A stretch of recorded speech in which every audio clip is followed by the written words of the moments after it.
I'm your host, president, and founder of Sabretooth Recruiting, John Light, and today I'm diving deep into the professional services world, the world of CPA firms, and I'm joined by a partner at GreenGrowth CPAs, Marko Glisic. Marko, thanks so much for joining us today. John, thank you so much for having me. Now, it's exciting, and I want to get started because from the outside looking in, GreenGrowth CPAs isn't quite what I thought it was coming into it. So I'm hoping that maybe you could give us a 90-second rundown of your journey to get there as a partner and what you guys do. Yeah, absolutely. No, absolutely. Yeah, so we started off back in 2014 or so. I joined around 2017. I was previously at Deloitte in the audit practice. I got my CPA license at Deloitte. And I really kind of left Deloitte to work with small businesses. And interestingly enough, when we really started GreenGrowth, we started focusing in on cannabis. So that was kind of the industry that had the most need. There wasn't a lot of professionals working in it, and so we really kind of wanted to come in and bring that Big Four expertise. From there, we really expanded to a lot of different industries. So we'll work with publicly traded companies, private companies, smaller, bigger companies, and service size-wise. We'll provide tax services, outsource CFO, outsource accounting, and then also we'll do their audits, PCOB audits, AICPA audits, international audits as well.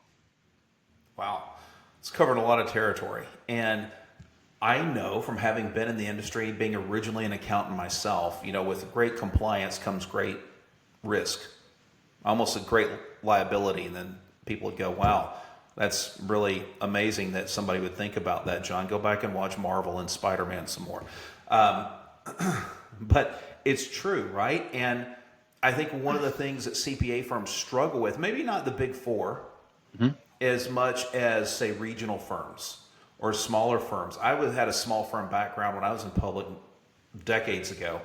But it's the question marks around compliance, the question marks around risk and liability and all that. So I know when you and I talked before, you're looking at tackling one of the biggest problems, I think, in that CPA professional services space. I'm hoping maybe you could share with us a little bit about this problem you're tackling and what impact it might have on the industry at large. Yeah, absolutely, absolutely. I mean, exactly as you pointed out. I mean, the CPA industry it's very complex. There's a lot of professional judgment involved. We're dealing with complex items. There's a lot of personal liability CPAs are at risk for. The clients are. And on top of that, we have a talent shortage, which you kind of being in the recruiting work. I'm sure you're seeing it as well. Oh yeah. And so there's definitely a big gap there that's happening. And what we're trying to do is really look into AI and automations and see how we can leverage those things to kind of solve some of those main pain points. And really, what we're focused on is on the audit side of things.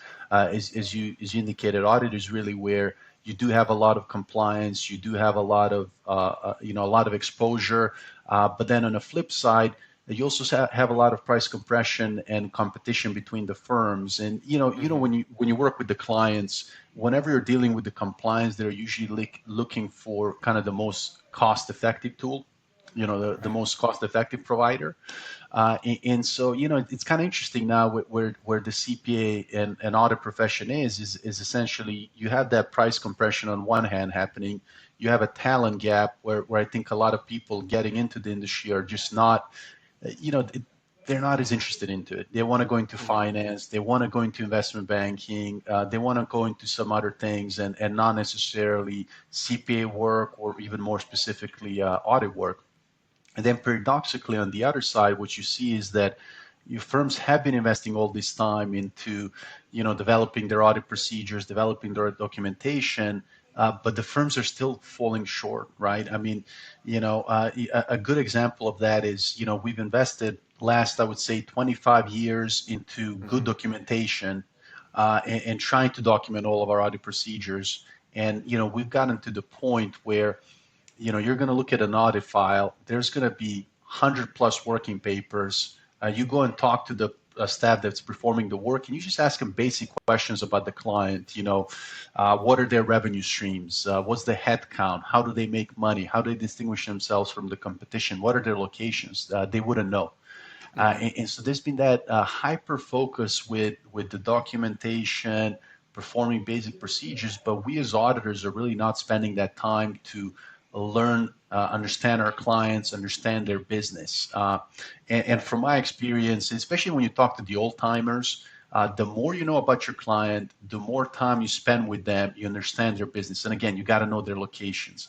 What's their headcount? How do they compensate their people, right? What are the laws and regulations they're dealing with? What's their revenue model? When do they earn revenue, right? Once you really understand all those things is really when you're going to find most of the audit adjustments and really make sure the financials are complete and accurate, which is the ultimate goal. And so that's where we really see a huge opportunity for AI and automation. If we can, if a lot of these kind of basic procedures and documentation can be handled by AI and automation, that's going to leave the professionals to spend the time with the client, right? As opposed to them being on their computer, locked up in a room, just cranking 100 working papers and creating a bunch of documentation that's there kind of more so for compliance purposes, as opposed to really kind of, getting at the heart of the issue and finding those audit adjustments. We truly believe that that's going to have a significant impact. On one hand, we are going to have better quality audits. And the ultimate goal of the audit is to find all those audit adjustments and make sure the financials are complete and accurate. On the other hand, I do think the documentation will be better as well, because now you're going to have an AI and automation doing it. And lastly, I do think it's also going to help a lot with the talent gap as well. I think we have kids coming out of college and out of university that they've studied accounting, and now we're trying to put them in place where they're doing documentation and technical writing, and they want to be doing exciting stuff. They want to be out there in the field and meeting with the CFO, getting introduced to the CEO, look through the company's books, look through their records, look through their processes, again, understand how do they make money. Why do they make money? How do they go about setting their pricing? Why is this company, why are they better than their competition in this particular area? Why are they not as good as their competition in this area? And what's exciting with audit is that it does give you an unprecedented access to your clients and their operations. And I would say it's number one best way to learn about business. But again, the issue is that the kids don't get that experience once they actually do join a firm and start doing the audit work. They're kind of put in an office, right? And you're kind of locked up and you're just cranking out documentation. And so I think it can be that perfect mix of like, hey, I have this helper now, this AI that's going to do all this great work for me and knock it out. But now I can spend this time learning my clients, identifying where the risks are, identifying where the adjustments are, and I think that can be very beneficial. On the other hand, and you and I talked about this before too, right? Yeah. In client service, it's so important to develop that relationship with the client, and I think a lot of people do feel with AI, what's going to happen is that the service is going to become less personalized. Whereas I do genuinely believe that it should become more personalized, because now we actually will have more time to invest in the relationship and connect with the decision makers and understand what they need and what are their needs and how we can help them. So I do genuinely think that this is that AI and automation can be a huge benefit to the industry. It can be huge benefit, huge complementary tool, right, to getting things done. And I think what a lot of people are missing is the more we promulgate, the more we get AI involved in things, I think the more valuable that human-to-human connection is going to become. And the reason for it is kind of where you're going. I think, at least, you correct me if I'm wrong. I mean, look, when we audit stuff, we have concepts. A lot of people, when they look at accounting as a course of study for their undergrad, or they want to get CPA eligible and they get their master's or whatever's required by the state board, a lot of people, I think, miss that accounting is not math per se. You hear a lot of people who don't know any better. Oh, you'll be good in accounting because you're good at arithmetic. You're good at math. Right. I go through accounting and I'm like, this is all theory, man. There's the math is That's pretty right. limited. You can use a calculator, you can use a spreadsheet, but there's a lot of theory involved, a lot of judgment. Yes. And what holds true for one business may generally hold true from industry segment, within an industry segment, but it may be different or have certain nuances from business to business or client to client. And you can't really get in as a licensed professional, a CPA in this case, and make a judgment call without knowing that business and its executive Absolutely. team, the people who are relevant to the business and how it operates. And it's one of the things that's always struck me is that AI will be a great tool as it develops, as we refine the application, and allowing us to exercise judgment again. And get the time, like you said, the face time, the development time, the learning how the business works. Look, one of my big motivations for getting an accounting degree in the dark ages, mind you, but when I got it, is I wanted to know how businesses worked. And to me, Yes. following the money, the numbers made sense. And I don't know, to your point, are kids seeing that nowadays coming through college? They're like, no, I want to set the world on fire, or I want to do this, or I want to be a YouTube star, or whatever it might be. Accounting's a great field, but it is Absolutely. technical, it is challenging. And I think one of the challenges that CPA firms are faced with is that your product is not necessarily that opinion you issue. Hmm. Your product, i.e., what drives your revenue, are those hours. And Yes. when you're swapping those hours out, that means there's less hours doing everything. But if you had a service internally, a tool or a platform that allowed you to automate a lot of this within reasonable parameters, Hmm.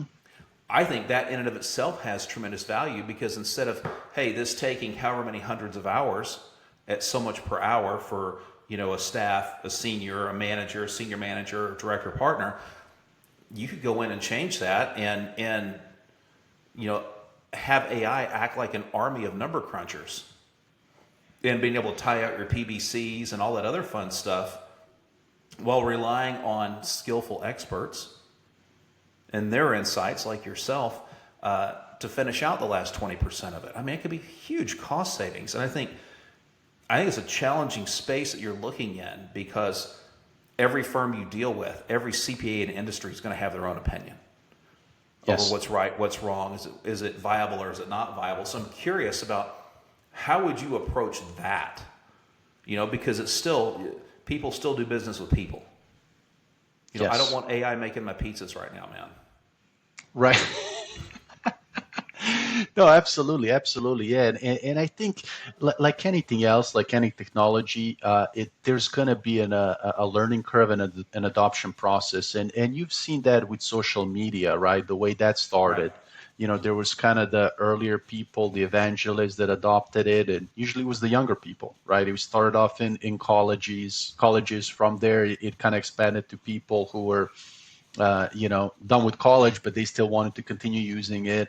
And then it Right. kind of slowly moved up. And you see that even with new platforms, right? When TikTok starts, again, usually the teenagers start off with it, and then it kind of slowly trickles up. And, now you look at Mm-hmm. Facebook, I think probably the primary users would be baby boomers and older, right? And so I think that just Watch yourself now. I'm starting to feel resembled.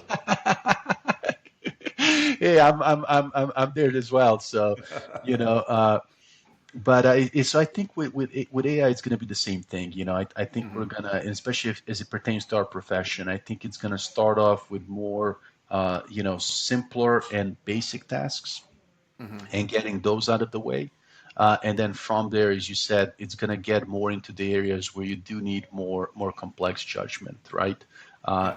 And on the other hand, it's also, I think there's going to be people that they're going to adopt, and I think the people that adopted earlier are going to be the winners, right? And I think that's Yeah. it's always when you see with technology, right? And then they kind of started competing the other guys start catching up, and kind of that's the full cycle, but I think what's important is, as you said, is how do you communicate that and how you demonstrate that value. And I do think that there's a big fear right now I think in general, in professional services, not just with CPAs, of Mm-hmm.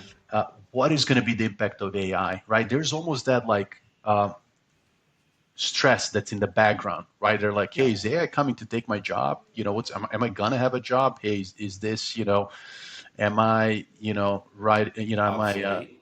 right? Am I obsolete? And there's a lot of fear, and I think some people voice it. I think there's a lot of people that haven't necessarily voiced it, but they do feel it, right? Yeah. And you Yeah. almost There's an have to label it. anxiety sitting out Yes, there. But, yes, I think saying AI is coming for my job is different from saying AI is going to change my job and yes, how I go about it. And, I think that's one of the keys is that if you look at the audit process, it's pretty much the same audit process as it was in the 60s, right. right? I mean, if I've got, and I packed them away recently for a move, but I used to have my intermediate textbook up here, Hmm. and you remember your junior level intermediates, man. Oh, if you could survive those, you could survive a lot of stuff. But That's right. I mean, the book was like that thick, hardback back in the day. But we had this commonality of what we studied to get where we were going.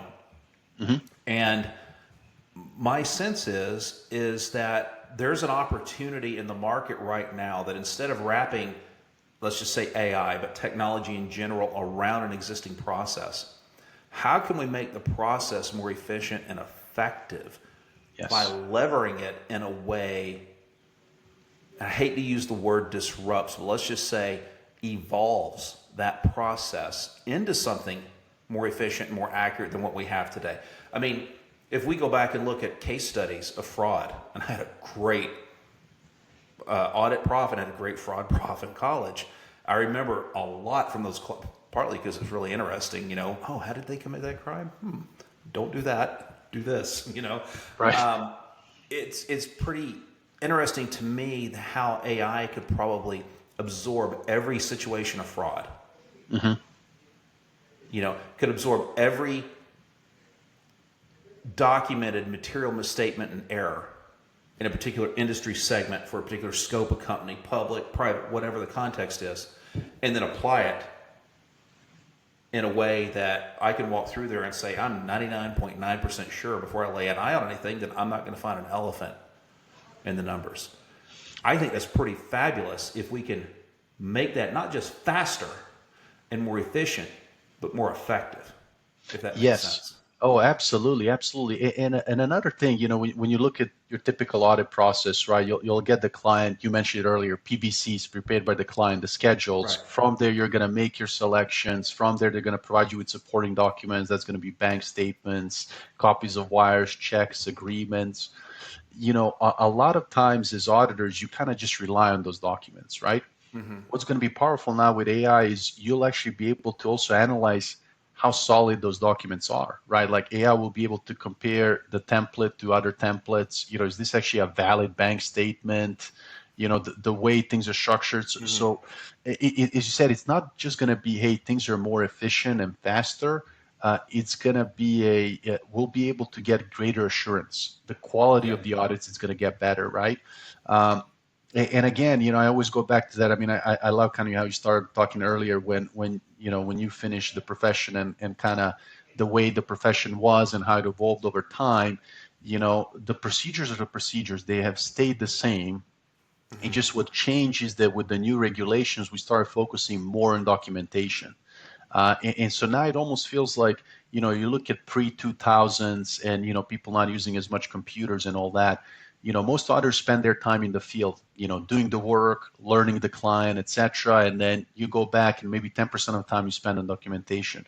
Since Mm-hmm. 2000s, with introduction of computers and all these things, that has flipped, right? And so I think now, again, you have the same amount of hours, but now we spend 90% on documentation, 10% of actually doing the work, which is not good. I don't think that's necessarily No, going to I produce a agree with good you. audit result. I mean, I'll look at our firm, we actually do track our audit adjustments on our clients. Mm-hmm. Um, and because we say, well, this is the most important part. Are we actually finding audit adjustments? Or are we not? And I think we're at like 60% plus, right? But I Mm-hmm. remember when I was at bigger firms before, where that wasn't being tracked, but anecdotally, you wouldn't see them as often. And the documentation would be perfect. It'd be the greatest audit ever, but you're like, yeah, but where are really the audit adjustments? And I think what happened is exactly what you're saying was that, now, we're really focused a lot more on documentation and not actually doing the work. And AIs will be able to flip that. And we'll go back to those old times, like, as you said, we can spend the time with the client, learn the client, develop the relationship, identified all the risks. And now we're going to have this powerful tool that will make sure that those audit procedures and documentation is very efficient. And on top of that, we actually have a lot better audit. We're finding adjustments. Yeah. We have really high percentage. So I think that's going to be amazing. There's so many different, as you talk to people, so many different ideas. Can you imagine if we had goggles that as you go through and you're performing your audit work, it's recording it and transcribing it and creating the documentation for you? If those goggles look like green eye shades, then no. I agree with you I'm on putting that a one. marker down right there where it's no. Right. I have to wear a sleeve garter that the data is transferring through or something. The answer is no. No, they got to be cool looking. The goggles need to be cool looking. That we know that. Yeah. It has to be something that doesn't require hair, since all but a few accountants are shorn upstairs. Right. Hey, Marko, let me ask you a question, because I think we've covered some really, really interesting topics today. But if someone wanted to get in touch with you and talk further, not just about AI, but GreenGrowth CPAs and the services you guys offer, what is the best way for someone to find you? Yeah, definitely. It'd be just reaching out to us on the website or on LinkedIn. So I'm on LinkedIn, Marko Glisic. It's Marko with a K. A lot of people think it's with a C. So, yeah. But I'm on LinkedIn, active. So yeah. Super. Well, I know you and I are connected. So if someone's listening, you're connected with me. Finding Marko is easy. Or alternatively, shoot me a note and say, hey, I want to talk with that guy from GreenGrowth CPAs, and I'll make that happen. Marko, thanks so much for joining us today. Thank you, John. Thanks for having me.